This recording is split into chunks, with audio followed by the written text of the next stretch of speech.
Welcome to Kids Health Revolution Radio with Deborah Morgan. On our show, we'll discuss natural and alternative health approaches to help children who have chronic health concerns. You'll hear from professional health experts and fellow parents who have used these proven methods to improve the health of their children, and you can too. If you have questions or topics you would like covered on the show, please send an email to Deborah@kidshealthrevolution.com. And now, here's Deborah.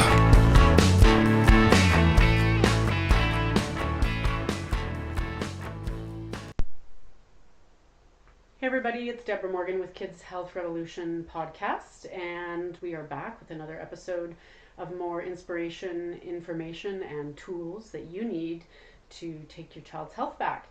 And a lot of the shows that we've done recently have been featuring lots of different experts and doctors and all kinds of great information for you and some practical tools, but I always think it's really important to spend some time on that inspiration piece, because sometimes that's what we're really missing, is that feeling that somebody else out there is doing it and so I can do it too. And I've talked quite a bit on the show and in social media about my experience with helping my son, and I like to feature other moms that are doing fantastic things with their kids as well and their health. So today I'm really pleased to have a fellow Calgarian with me, and we're going to talk to Fatme about her experience and what she's been doing with her son and how that's going. So welcome to Kids Health Revolution. Thank you. I'm so happy to be on here with you. I always used to listen to your podcast and stuff, and it was just honestly so helpful and inspiring.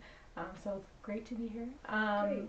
First thing I want to say is I have a lot of my son's positive journey. Have you to thank for a lot of that. Thank you. When my son was diagnosed with autism, obviously your world just kind of crashes down and you just don't know where to start or what to do, and you read a whole bunch of different articles, and so many things you read really put you down and you feel like really there's nothing you can do. Also, when you hear about the diagnosis, they don't really give you much hope in the sense of kind of healing, or give you any information on nutrition or anything that could really help him heal his gut. So when I had first come across the GAPS diet, which I have another friend to thank for that as well, because she kind of helped me do some research about it. And when I was just kind of searching and I came across you, I was just like so happy. I was like running around my living room. I was like, oh my God, I can finally find someone to help me with this, because of course, when you come across a very strict diet like the GAPS diet, it obviously is extremely overwhelming, especially when you're coming to do this diet for a younger child that really, just basically eats a whole bunch of crap. Because before we came across this diet, we all were eating a whole bunch of crap, and those processed foods, the sugar, gluten, all that kind of stuff. So when I had found you, I'm like, thank God I have someone to guide me through this. And honestly, it's been super overwhelming. We've been on the diet for about a year and a half now. In the beginning, it was really tough. Obviously, it's quite costly. Basically, your whole life changes. Absolutely. In terms of having to, when you're going out, preparing food, going out to restaurants, being around friends and family that really just don't understand what you're doing for your child. Right. But now that we've been on it for quite a while, it's just become a routine. It's a lot easier now. People just start to understand. You come up with little, fast tricks and snacks and things like that. So it's been so amazing. And we've seen huge changes. He stopped stemming, which is the repetitive movements that some autistic children do. So what was, if I may ask, what was his stime? What was he doing? He used to grab his hands, put them in front of his face a lot, and just kind of wave them around. He was headbanging a lot. That's gone down significantly. And his stomach used to bloat quite a bit. Right. He used to walk and it would look so funny because his stomach was out and so hard, and we never knew why. When we started cutting out those really bad foods, it's got a lot better. His bowel movements used to be so loose and liquidy that they'd come up his back. So kind of like a newborn Really baby, messy. really, really messy. Whereas now they're a lot more controlled. Behavior-wise, he's doing so much better. Speech now has gotten so much better. Honestly, just looking back a year and a half ago, like he's changed so much. And I would sometimes, as like it does get hard with the diet and kind of trying to keep it under control and preparing to go out. But honestly, I don't regret it one bit. And I think we're on the right track. And obviously, diet is the number one step to healing. So before you kind of do anything else, we're trying to do well with the diet. Foundation, get right? the foundation before we start with any bigger things. And I know that one of the things, sorry for interrupting, No, one of the things that you had posted on some social media that I was really happy to see was that he was interacting more with his with his brother. Exactly. So at first he basically didn't acknowledge his younger brother at all. Sometimes we'd have to come and carry him and like put him to his face and he'd still like look away. If he was laying on the floor, he'd just step over him. He didn't really care or see him. Like we just were like, really, is it that bad? But now he's interacting with him, he's playing with him, they fight, they do all the normal things that siblings do. Good. So it's pretty amazing to see all that. And he's interacting with other children as well. Good. When my nephew comes or when one of his best friends come over, he's just going up to them and hugging them and kissing them, and they find it so funny and so odd, like, what is he coming to do to me? Because but no, he's interacting even with us so much more. So it's pretty amazing to see those changes. Absolutely. Sure. And there was one other one that I saw that I loved, of him being tickled. And he and he kind of enjoying it. He enjoys it and he asks for it now, and he says, I want tickles and things like that. So and that's new. Yeah, definitely all new. Just now he just requests so much, which is so much easier because a lot of the temper tantrums and the head banging were coming from his frustration, not being able to ask for what he wants. Not be able to tell me what he's feeling, whereas now that's gotten a lot easier. So he's communicating better. Yeah, definitely. And he even sometimes requests like what he wants to eat in the morning when he wakes up. Sometimes I'll have some eggs ready for him and he'll say, no, I want sausage. So whereas before, if I had put it in front of him, he would just start screaming because that's not what he wanted. So pretty amazing to see all these changes. Yeah. So let's go back for just a sec, because I think you said something really important about how when you receive a diagnosis like this, and whether it's autism or in our case it was autoimmune, you're given not a lot of hope, right? Not at all. Yeah. Probably zero, I would say. I know from the parent information session that I had attended, they were kind of just like, you just gotta accept it and love your child, and which is, true. Yes, you do have to accept it and love your child, but there really wasn't anything said about being able to help them long term. If what to cut as far as nutrition goes, what to help them with in that aspect.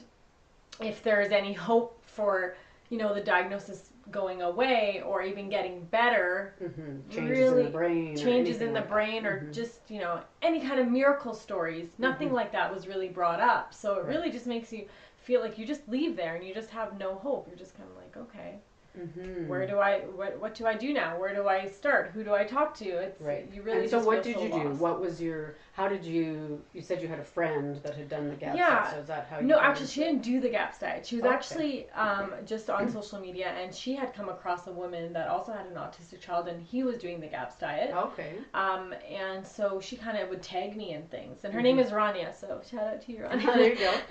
So yeah, and so she and I followed this woman too, but during that time that Zaid got diagnosed, I was very depressed. Of course. Very depressed, never wanted to go out. I almost knew like he was going to have the diagnosis. I was very accepting of it, and things happen, things can always be worse, but everybody's struggles are so different. Of course, yeah. It's a hard thing to hear. It's definitely a hard thing to hear.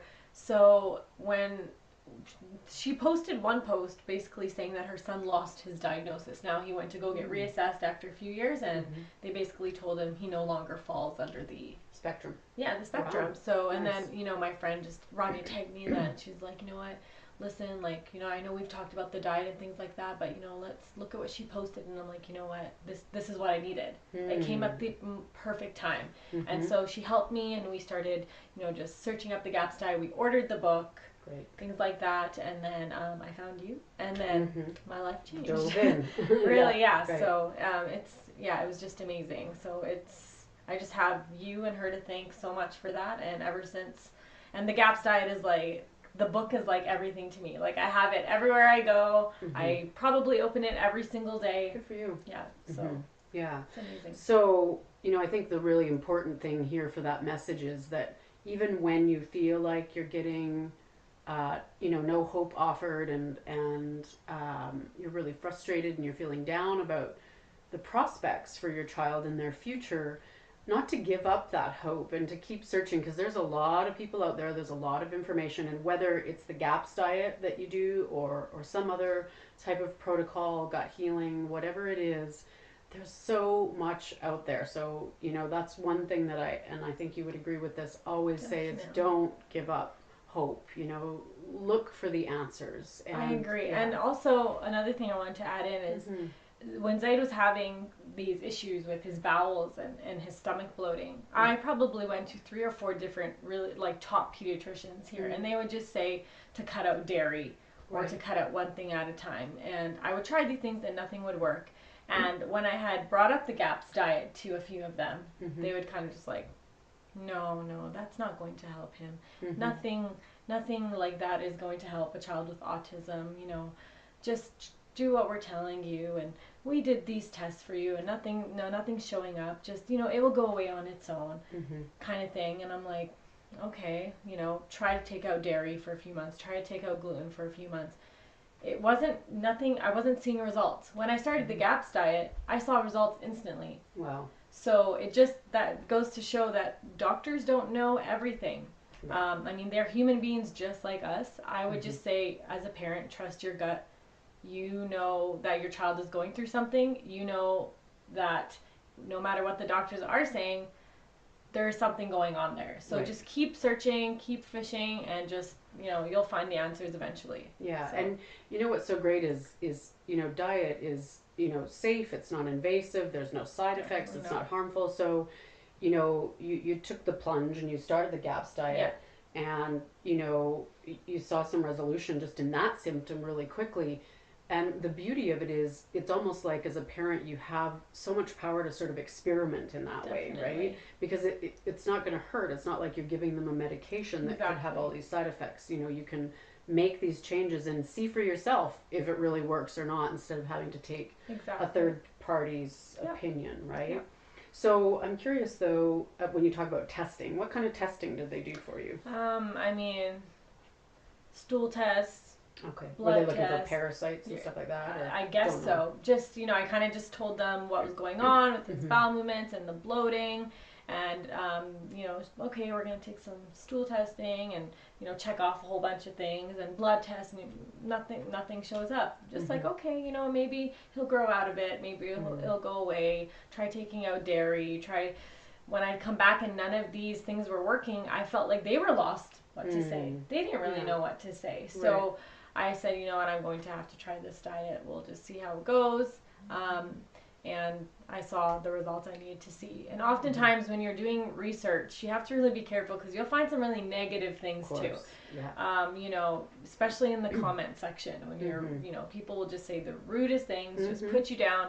But then you also have to think of it like, go ahead and click on their profile. Like, they're no different than you are. So where are they getting this information from? Right. So you just really just have to trust yourself and just go with it. Honestly, when I first started the diet, I'm going to be honest with you, my family and friends weren't very supportive of it.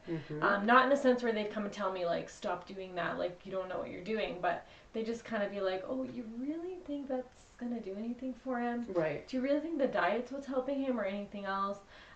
You know, poor thing, he's only 3 and he can't even have, like, an apple right away. Like, things like that. And I've just, you know, I understand why, you know, I think to myself, honestly, if I was in their position, if I was in their position, I probably wouldn't know about it either. Right. And I probably would think the exact same thing. So kind of just really patience is key. to everything. You just have to be very patient, just go with the flow, just, tell them what you know, and just be positive. You always have to be positive, because if you're waking up every day dreading it and dreading making this food, it's honestly going to be so hard on you. So just try wake up in the morning, be positive, feel good that you're feeding your child something healthy, and that you're looking forward to healing your child, and it just makes the world of a difference. Yeah, absolutely. And I think that's really good advice, being positive. And I've been through that. I still have family members that don't 100% agree with what I'm doing all these years later. So I'm curious, how do you handle those situations? Honestly, I just kind of explain to them why I'm doing it. Sometimes I'll even pull out the GAPS book and, show them, some stuff that are written in there. And I just, also just the results. I just tell them, like, look at the results. Now, I feel like some of my siblings and, my father and some of my cousins stuff are like, oh my gosh, life is so different. Like, what are you doing? And I'm like, honestly, I'm doing a diet, a very healthy diet for him, and we're doing a few homeopathic things. But honestly, I saw so much of the results from the diet. So. So you feel a little vindicated in exactly. Yeah. So now it feels a little bit, because in the beginning when they ask you, you kind of just like say what what you've read. You don't really know. You haven't really gone through it. But now that I've gone through it, we've been doing the diet for so long, and now you have just so much more information. Now you're just like, ask me any question. Right, I got this. Yeah, exactly. Yeah. And how did you find it in you to stand your ground with that and not just sort of let your family give him? Honestly, you just have to think, like, this is your child. Like, this is my child. I'm going to be the one dealing with him every single day. I'm going to be the one living with him. And I feel like he's another human being I'm responsible for. Right? So he's my responsibility now. So I feel like if I don't do anything about it and I just listen to them, what good is that going to do for me? Right? He's my child, and obviously I'd do anything for him. Like, there's some people that reach out to me that have children with autism, and they say, like, oh my gosh, I follow your page and I see this progress. Like, can you tell me more about this diet? And sometimes when I bring it up, they go, oh my gosh, no, I don't think we can do that. Like, my child won't like that, and I don't think my husband will like that. And I just say to them, like, listen, like, you're doing this for your child. Doesn't whether he likes it or not. Even if you have an apple and a chocolate bar, and he really wants the chocolate bar, and that's going to harm him. Let him cry it out for an hour. Right. You just have to be patient in that sense. You have to go, okay, well, he's going to have a temper tantrum. I'd rather him have a temper tantrum for an hour, right, rather than give him something that's potentially going to be, harming his body and damaging him. And another thing, maybe you could just not have any chocolate bars in the house. Just, start switching that out. Try to prevent any of that to happen. Prevention is obviously having to have those confrontations. Exactly. If I go to any of my friends' houses or my family, I kind of let them know, Zaid is coming, so I'd appreciate if you guys just any kind of foods he isn't able to have, if you guys can just put them, lock the pantry, and just take them off the countertops, things like that. You really kind of have to be firm in that sense. You do have to be a bit of a boss. Yes, for sure. yeah, totally. But it does get easier, though. It does, yeah.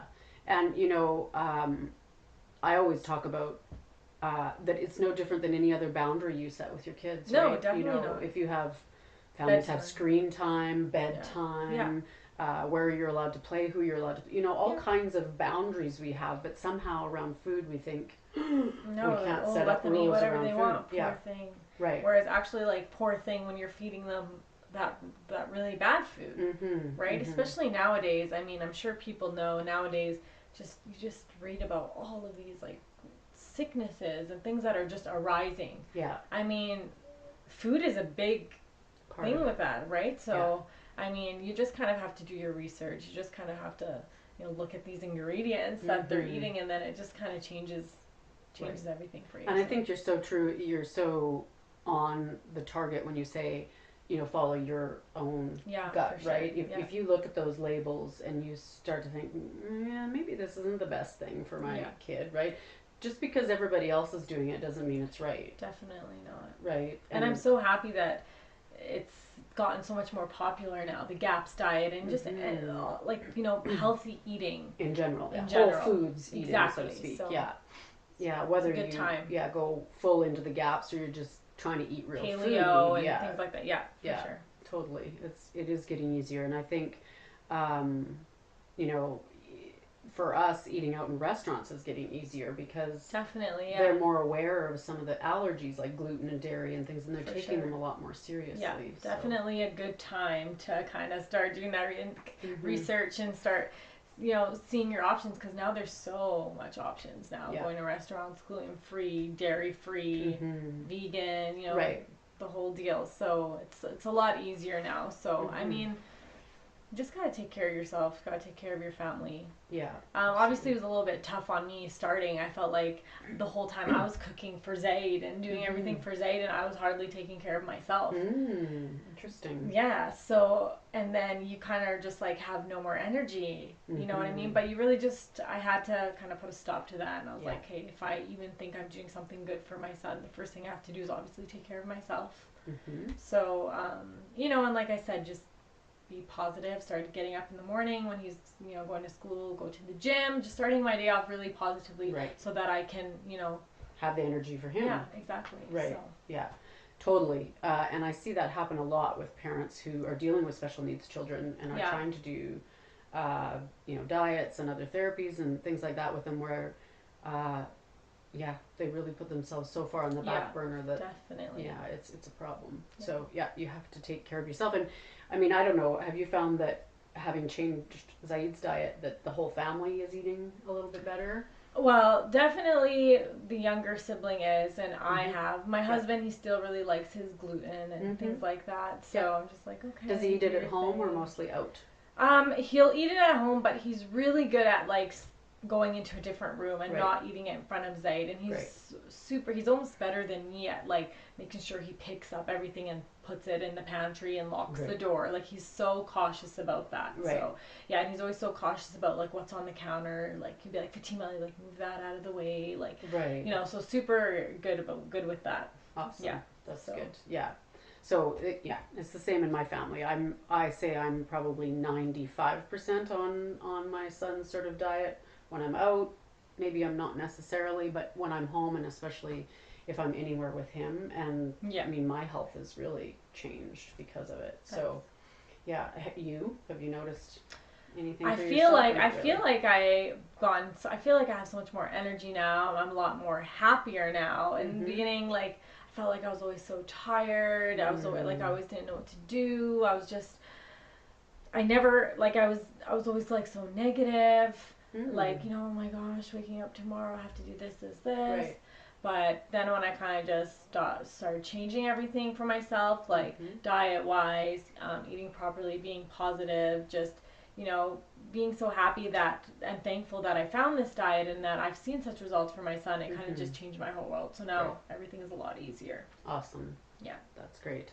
So we know that diet has been like the foundation, the fundamental part for you. Definitely. And that's maybe where you've noticed some of the biggest changes. Yeah, but you did mention that you've kind of started looking in some other directions, and that often happens, right? As we lay that foundation, then we start to look at other things. So, you know, what have you done? And so some other things that I see a naturopath, and we just take some homeopathic drops and pellets that are just helping to kind of clean out his system.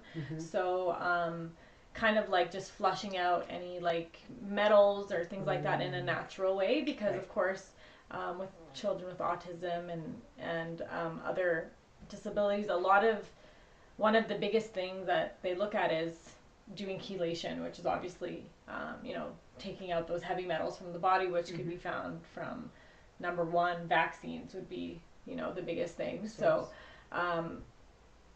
we do it. I looked into doing the actual chelation, where it would be like taking a liquid a few times a day, but it looked like it was a little too harsh, especially for a little guy, and we're already on a restricted diet, and we're just trying to, you know, replenish him and give him all his, you know, vitamins and nutrients, and that would kind of deplete him of all of that. So we looked at it at a more natural approach, and surprisingly enough, it's working amazingly. We did a test that showed us he was in the 95th percentile for a heavy metal, which was arsenic. We started the homeopathics, and then I took another test about, I think, 2.5 months later, and then he dropped to the 60th percentile. Great. So it's definitely working. I feel a lot better about it being a more natural Slower, approach. more gentle. Slower, yeah, exactly, more gentle. I mean, he is 3.5, you know. Right. He's still a young boy, you know, his body's already going through so much changes and he's growing and all that kind of stuff. So you really have to be mindful about that, right? Yeah. So that's one thing we've kind of looked into. And then, of course, just taking, you know, his vitamins, you know, his vitamin B12, taking some fish oil. Great. That kind of stuff. Just making sure he's having his vitamin D, that kind of stuff. Making sure he's having everything he needs, right? Those important vitamins. So right, where we often see deficiencies. Definitely. Yeah. So making sure we're just keeping him up to speed on that. And otherwise, it's just kind of that in the diet. Nothing really too serious. No medications. Is he doing any relaxers. therapies? Definitely. He's in a amazing school here in Calgary called Renfrew, and they're just absolutely amazing. He's in speech. He does speech therapy, occupational therapy. We also have 2 aides come to the home after school and work with him as well for another couple of hours, and they just work on pretty much everything combined.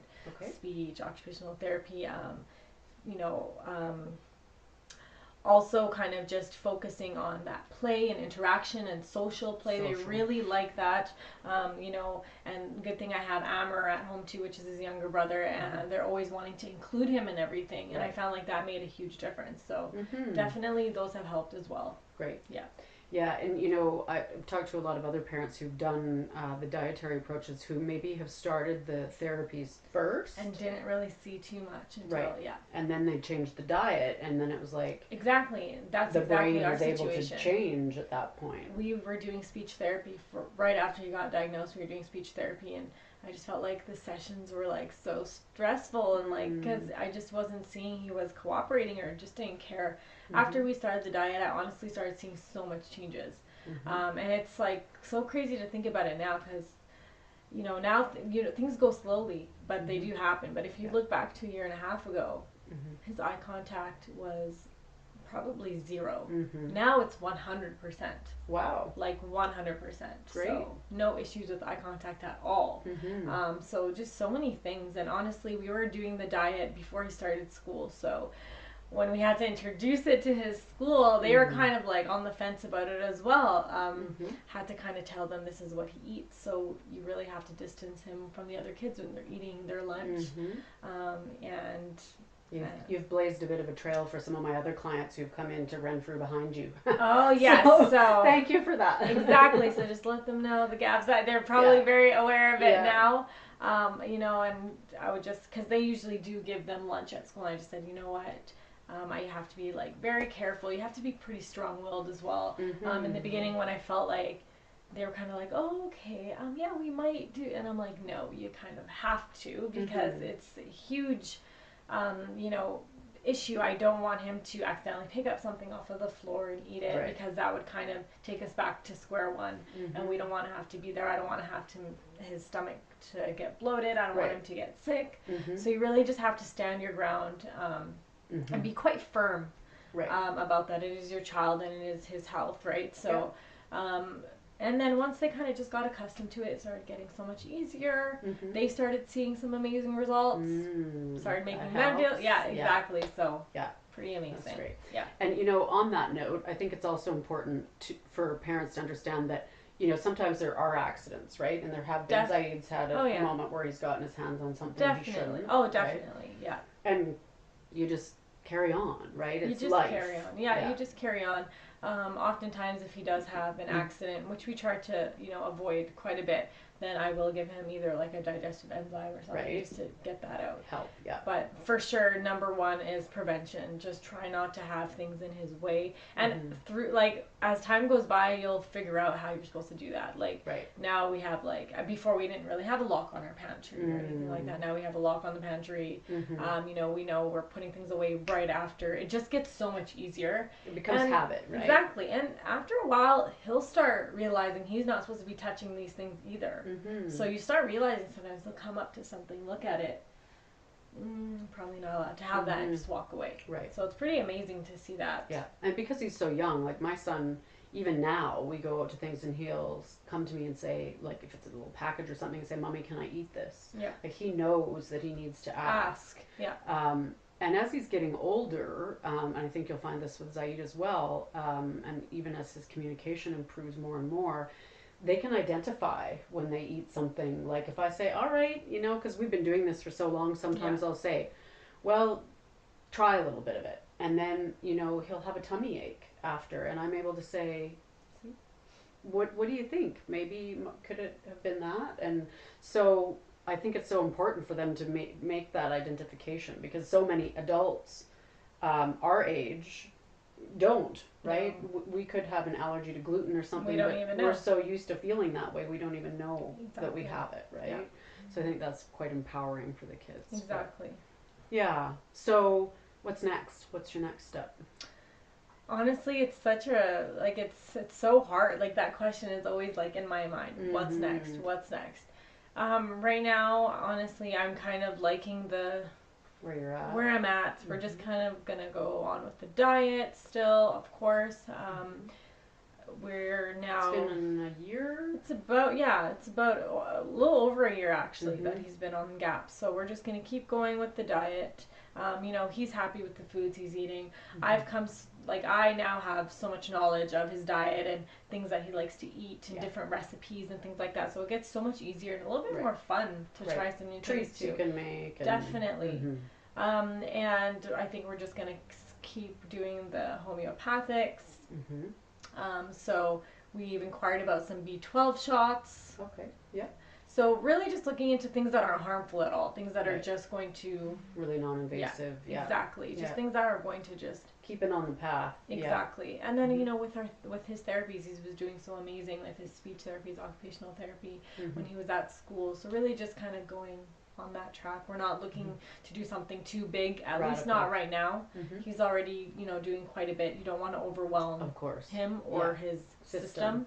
So kind of what we're doing, just all kind of natural things. He also, which probably a lot of children with autism do have, is SIBO, which is the small intestinal bacterial overgrowth, right? So we've looked at a natural approach for that as well. Some grapefruit seed extract to just help with that as well. So I mean, it seems like it's gone a lot better because some of those symptoms were the bloating and the stomach pain and things like that. So that has gone down like 100%. Wow. With something as simple as grapefruit seed extract, Exactly, right? So just kind of going on with that. Of course, whenever we need to, you know, do some new testing, see if things are getting better, see if what our next step is. That's kind of just what our journey is looking at right now. Cool. Yeah. I know that you guys just came off of a really big trip. Yeah, here in Lebanon. Yeah, let's talk a bit about that, because I know lots of people would be held back from doing something like this because they feel they can't travel and live their lives. Definitely. I mean, it took so much thinking.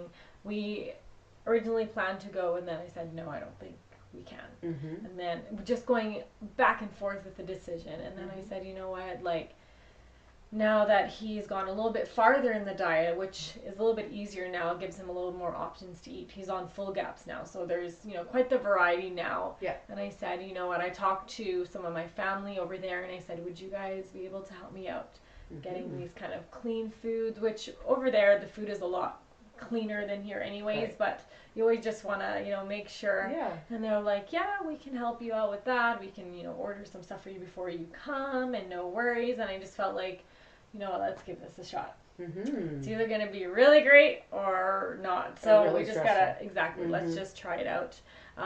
Honestly, I was more afraid for the airplane. I didn't know how he was going to react to that. I didn't know if he was going to be bothered. And it's quite a long trip. It's 14 hours. So surprisingly, he did really well. I just kind of brought a few of his favorite toys. Of course, some snacks. You know, we did some dried fruits, some nuts, things like that. You know, and also when you're going such a long distance, you kind of have to do what you got to do. Right. You know what I mean? Like, of course, try to stay away from the biggest, like the big offenders, right? So like the wheat and the, you know, processed foods and sugar. But you kind of got to do what you got to do. Yep. And yeah, we did it, and it was good. Good. Yeah, my husband was very helpful as well. Awesome. So it's always nice when you have somebody else with you to kind of help you, and somebody course. that understands. Right, and is Right. on board with what you're And doing. is on board. I yeah. kind of let the flight staff know as well, kind of Mhm. what our situation is, and Mhm. I'm not really sure how he's gonna react. So Mhm. please forgive us. And they were just so kind and said, no, don't worry. If anything, we'll help you guys out and things like. So I felt really good about it. And Nice. he did really well. He kind of Great. slept a lot of the way too, so Yeah. which was great. Nice. Yeah. That's good. And your family was supportive once you got Definitely there? super supportive. I mean, Yeah. they asked a lot of questions Yeah. because it's not the norm there, Right. but I answered them, and I kind of told them the differences we've seen, and they were on board. So Great. pretty amazing. Yeah. That's awesome. Yeah, so it does take a little extra prep. I mean, I've done it Definitely. too, but Yeah. and you're right. When we traveled to Africa, I think my son had some gluten-free pasta on board the airplane one day because he was so hungry and I didn't have quite enough because that was on the way back. But luckily, because it's Europe, they don't use corn and soy and they're gluten-free, so I didn't feel so bad about it. So, not something I would have done here, but you got to flex a little. You got to flex a little right? on these big flights, right? So. And it's an experience, right? It's for you guys, you've got to live your lives, and for our kids, it's important that they have these experiences. Definitely. So, yeah, you can't be quite so narrow that you can't, Definitely. You don't want to bend have a a little. screaming child on the plane. Now, that doesn't mean give them candy. Right. It just means, try to find the healthiest alternative and Right. do what you got to do. Yeah. And so many people don't understand that you can take food on the plane. Yeah, because I think I had asked you about that, because I was told, you can't bring food on the plane. And then at that point, that's when I started panicking. And I was like, really? And then I think I asked you, and you said, no, you always kind of bring your snacks along and your foods and your meals. So Yeah, absolutely. I Just definitely, no liquids, right? No yeah, liquids. So no exactly. soup. You So I can't bring any definitely Gap prepped. soup on board, but Yeah, no Gap soup, no broth. But I definitely, brought a little cooler with me too, and put some of his snacks in there that need to stay a little bit cool, like some stuff that had any coconut oil in there, like these little fat bombs or anything like that. And then of course the dried fruits, the nuts, that kind of stuff. And that was all amazing. So he did so well with that. Perfect. Yeah. Awesome. Well, that's great. Well, you're doing a wonderful, wonderful thing for your son, and thank you for your thanks to me. But really, Thank you. I always say you're the one who's doing the work. You've got to go home and do it day after day and make the soups and go through the stuff. You're in the trenches here. So. Yes, but I mean, honestly, it's been so amazing to find you because you're so knowledgeable. I feel like you're just so knowledgeable, and it's also so nice to find somebody that's doing the same thing or has gone through it or experienced it. So a lot of times when I come with you with a situation or an issue we have, you have either gone through it or you just are so knowledgeable about it to help me with it right away. So that's always such an amazing thing, and honestly, I just so thankful. Always will be. You'll always be a big part of it. So. Thank you. Well, I really didn't have her on here to give me a boost up, but thank you. No, you That's didn't, very but nice. I really want to because you deserve it. I appreciate it. I appreciate it. So that is Fatima's story and her son, and I hope that you have taken some inspiration from what you've heard from her, that you can do it too, and that sometimes it's going to be a little tough when you start out, but you're going to get through it. It's going to become a habit. It's going to become easy, and you're going to be so happy that you did when you start to see the results, whether it's autism or autoimmune or whatever's going on for your child. It's worth it. So dig in and give it a try, and if I can be of any help to you, I would be happy to. So everybody take care, and we'll see you with another episode very soon. Thank you. Bye-bye.